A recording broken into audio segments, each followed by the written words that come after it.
valider le CETA, soutenir le CETA, c'est strictement incompatible. Objectivement, c'est se moquer du monde. Nous disons clairement que les parlementaires qui demain poseront le doigt sur le bouton pour valider cet accord sont disqualifiés en matière de capacité à défendre la cause climatique. Parce que le CETA, c'est finalement un package qui fait qu'à la fois la démocratie, l'écologie et même le social sont mis à mal. Puisque d'abord, démocratie, c'est l'opacité qui régit ce genre d'accord. Il faut savoir que 90% de l'accord est déjà en application depuis près de 2 ans. Il reste 10%, c'est le mécanisme de règlement des différends. C'est un peu technique, mais en fait, ça met en cause la démocratie, ça permet à une multinationale de porter plainte, d'attaquer un État si les lois de cet État sont contraires à ses intérêts particuliers.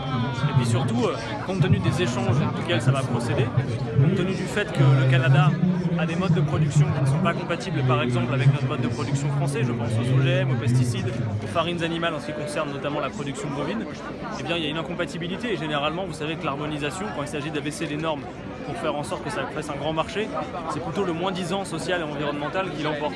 Donc ce traité, on le combat depuis très longtemps et c'est en quelque sorte un épilogue qui arrive demain, au beau milieu de l'été en plus.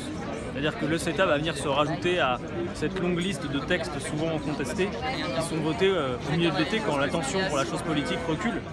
Donc là, il y a une mobilisation, on a toujours fonctionné comme ça, un pied dans l'institution, on fera la bataille demain dans l'hémicycle, mais aussi ici avec les citoyens mobilisés, puisque le CETA rassemble largement les opposants, associatifs, syndicaux, politiques, citoyens.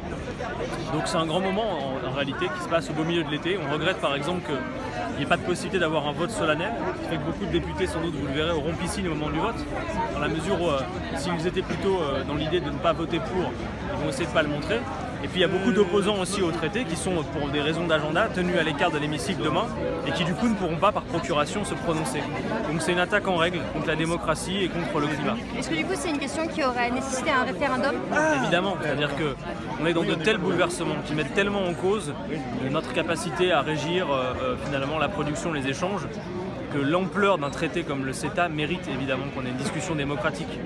Non seulement on ne l'a pas, les Français ne peuvent